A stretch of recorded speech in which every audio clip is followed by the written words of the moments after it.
Interviews, analysis, and event coverage from a UK point of view. You're listening to Radio 1138, part of the Jedi News Network, gathering news from across the galaxy. Hosted by Mark Newbold and James Burns. You're listening to Radio 1138. It is September 2016. And I'm James Burns, and joining me, as always, and this time he is north of the Watford Gap, is my brother in the force, Mr. Mark Newbold. How can you tell? I know the air's different up here, much cleaner and fresher and less full of smog, but how can you tell I'm north of the Watford Gap? Is it just intuition? No, it's the force, Mark. Is that what it is? Yeah, I'm using the force to reach out to my brother, and I can sense where you are. Really? It's got nothing to do with that's the kind of creepy. That's like a GPS tracker. Yeah, I'm a bit worried now. I'm going to check my phone. Have you ever fancied using a lightsaber for combat? Well, you know, I've never been much good with a saber, and I've got to say, one of the most embarrassing Star Wars moments ever for me. I did a TV show called Fanatics, which thankfully I won, but they had to film some little insert bits at the beginning. You know, here's the guy who's the Arsenal fan. Here's the lady who is a chocolatier and an expert on chocolate. Here's the nerdy Star Wars guy. So they had me running around the back garden swinging a lightsaber. I can't swing a lightsaber, and I really did not look good. And Mark Mulcaster from the Rebel Legion, who works for Sky, was doing the colour correcting on the show, and he phoned me up and said, I've just watched you playing with a lightsaber in your back garden. I was like, what? So everybody at Sky was having a good laugh at my expense, but otherwise, probably not. You got a chance to talk to Faz and Nick, who run Silver Sabres. It's a LED Saber Combat Academy. Notice there's no mention of the word lightsaber, even though obviously, you know, it is what it is. They run fencing classes for adults and children. So we're joined here on Radio 1138 by Faz and Nick from Silver Sabres Combat Academy. They're here to talk about their Combat Academy, obviously, and what they do, how it started, what their ideas are, where they want to go with it. Guys, welcome to the show. Hello. Hello. So tell us a little bit about Silver Sabres. Where was the initial sort of genesis for it? How far back does this whole concept go? Well, we've been sparring and fighting with each other for 15 years or something. Yeah. Both training separately before that for many years. I mean, between us, we probably got around 50 years of training with swords. Brilliant. And I was doing stage combat at the time. I mean, I'm a full-time Tai Chi instructor, and Nick was a full-time sort of sword instructor way back when. Back in the 90s, I was teaching Western martial arts in Northamptonshire full-time under the organisation called the Free Fighters Guild. And basically we were teaching long sword and battle and sword and dagger. And a whole range of Western weapon disciplines, with fighting with steel, but semi-contact combat, and then choreographed again, using genuine weapon techniques and genuine combat principles, in order to explore the different ways in which the weapon could be used in combat. Okay, so how did you two guys, are you friends before then, or did you meet through the sport, or how did that happen? I was exploring stage fighting through one of my friends, and there I met an amazing swordsman from Norway. His name is Kjetil, and he introduced me to Nick. He says, "You gotta come down with me," and I turned up in this room to see this bunch of burly blokes all dressed in chainmail and whatnot, wielding axes and swords and basically fighting. And, you know, at first I thought they were insane, and then they let me have a go, and then I decided they were geniuses. And we just had such a laugh. That was where we hit it off. We really worked out that, you know, it didn't matter that we were coming from different sort of cultural backgrounds and different martial traditions and this and that. What we were all after, we were searching for a kind of truth through combat, about the way the human mind perceives and how the human body works. And it was brilliant, but it was dangerous. And we did get, you know, the odd injury here and there, and there were a lot of concerns we had to take on board whilst we were engaging. And then a couple of years ago, one of my students, a gifted fight director by the name of Lyndall Grant, she got in touch with me and asked me if I would help deliver a Jedi workshop for a drama school, to which I laughed and, immediately said, yes, please, yes, let me do that. And then as soon as, it didn't happen eventually, but in the course of preparing to do it, she opens this bag and brings out these 2 LED sabres. And I had no idea these things existed. We train with steel and wood, and all of a sudden there's this aluminium hilt with a polycarbonate tube with a battery and a powerful LED. And at first I laughed, and then I held one and swung it and was amazed to find that it was balanced beautifully. At which point a couple of weeks went past and the fascination hadn't diluted at all. So I called Nick, who we hadn't fought in years. We hadn't, when I say fight, I mean as friends. Yeah, like, yes. Sparring and what have you. Sparring. Yes, Yeah. we'd both gone away and had a couple of kids, and life had moved on. And I'm like, dude, you need to come down to London. And he's like, why? I said, I've got something you need to see. And he turns up a couple of days later, and I open the case, and he goes, you made me drive all the way down for some toys? Yes. And I'm saying, you need to swing one of these things. And, swish, swish, whoosh, a couple of flicks and tricks later, he looks at me with this look on his face like, oh, my God. And I'm like, yeah. I've got 2 of them. So are they that well balanced? I mean, obviously you guys know the weapons, so are they perfectly, well, not perfectly, but are they? Yeah, I mean, we then subsequently, what initially sort of swung me to this was that we could use a whole range of combat techniques that we couldn't necessarily do with steel unless we were heavily padded and armoured up. So the lightsaber freed us to engage in a greater technical range without an awful lot of protection due to the nature of the blade. It's only plastic polycarbonate. Yeah. And as we sort of explored how these lightsabers could be used, one of the things we did discover was that there's 2 grades of blade you can use with a lightsaber. A heavy grade blade, which is quite thick and actually has a similar consistency and impact of thick wood. And there's the medium grade blades, which are a bit lighter and a bit more flexible. And we decided to go with the flexible medium grade blades because we can cut really fast, we can fight really quickly, we can put in blows with real intent, which if it was steel would decapitate or kill an opponent or seriously wound them, but get away with very little sort of impact damage and at the same time not have to wear an awful lot of protection. So we found that very, very freeing, and for me it was amazing. As Faz said, when he first proposed this idea of lightsabers, I just laughed. Although I am, and always have been, a lifelong Star Wars fan. Well, I was going to ask you that. I mean, obviously, you've both got your combat backgrounds, but is there a Star Wars? Everybody has a Star Wars story, as we say on the show. What is your Star Wars story as fans? Where do you start? I mean, I saw the 2 films. I was 10. And we went to a showing, a double bill of The Empire Strikes Back and Star Wars. It was when Empire came out. At the ABC Cinema in Coventry back in 1980, so I was 10 years old then. And the impact it had on me was profound, really, I guess. And I know a lot of people say that when they've first seen these films. It was just something I'd never seen before. It was an immersion in a completely different world, which is really genuine. The underlying principles of the Force, though quite undefined, they resonated. And since then, since 10 years old, and I've been a fan basically since then. And had lightsabers been about in the way they are now, back when I started teaching steel swords, chances are I wouldn't have bothered with the steel and would have gone with lightsabers right from the beginning. Yeah, me too. I got into fencing because of lightsabers, just because of it was the closest I could get to it at the time. If they had LED sabers available back then it would have been this all the way. Oh, I know. Speaking from experience, and I can't swing anything. But me and a friend had, the old football tables. They were like the bar billiard football table type. Yeah. With 4 metal legs, and me and my friend Paul used to swing these things around. How we didn't kill each other, I don't know. But I know my knuckles have never been the same. So I wish they had those sabers around at that time. Well, we're really actually really lucky. We've got some wonderful partners who make the sabers for us. We've got JQ Sabers out in Wales who have, specifically designed. I think we're in the 8th generation of the blade that we use. For our school. And we also have Leon Paul producing specialist safety equipment for LED saber fencing now.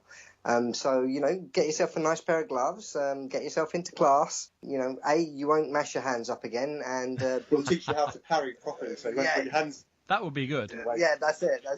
The Jedi News app is available now for iOS and Android. From the Apple, Google Play, and Amazon app stores.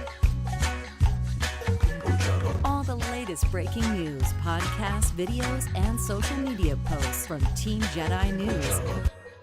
All in the palm of your hand.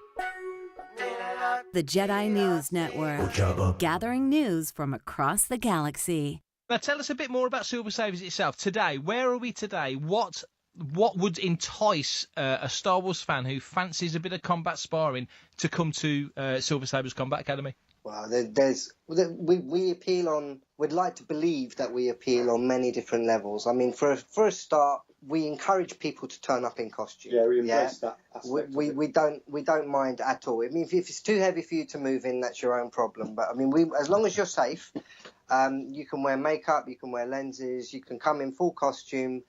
You can quote Yoda at us as you're fighting. It's all, it's fantastic. We don't mind that at all. The obvious thing is that you get to swing a lightsaber, and you learn to do it properly as well. You learn to do it properly. But I mean, we were quite surprised.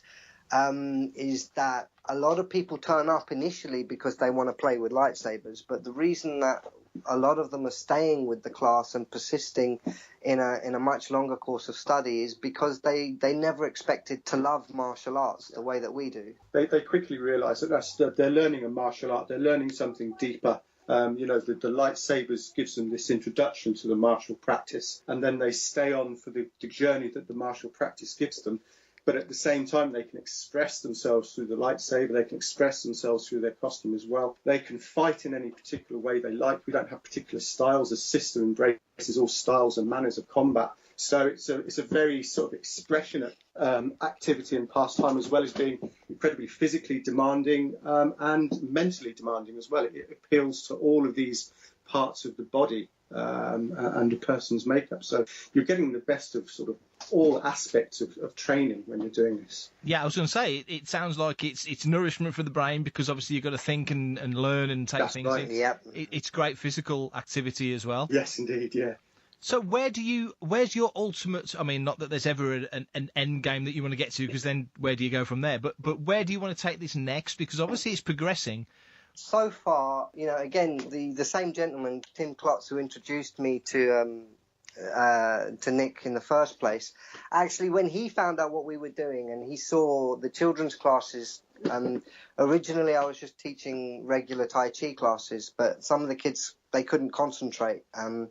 We put the lightsabers in the class, and all of a sudden we had a room full of 8-year-olds meditating and doing it with the correct intention, because they had something that allowed them to focus their minds. And when this became apparent, other people started noticing, and we got invited to demonstrate in front of British fencing. They've since started the process of ratifying our syllabus, and actually even more recently, the British Council for Chinese Martial Arts has fully recognised us as an authentic tradition of a traditional martial art. And Wow. It's just moving so quickly that we're simply just dotting the I's, crossing the T's, trying to get out there to as many people. We know that there is a worldwide sort of love for lightsabers, and people want to do this, and we just want them to have as much fun and get as much out of it as possible. At the moment we really teach sort of in the London area, in Milton Keynes.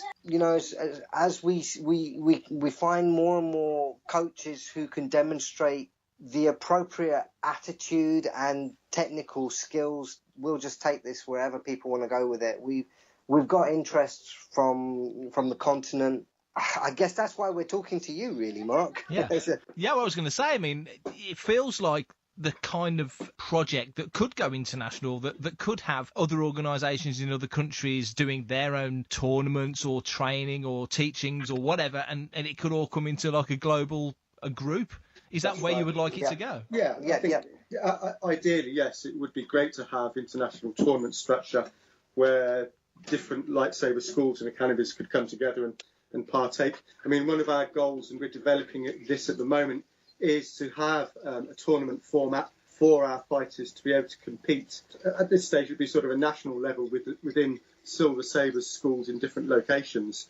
That tournament format is something quite different to the typical formats you've seen in existing weapons competition. We have a very sort of slightly different format to the way we do things, which is we feel more reflective of how a real sword combat would be. So in typical weapons competition, you've had people fighting for points, whereas our fighters are actually fighting to kill or wound their opponent.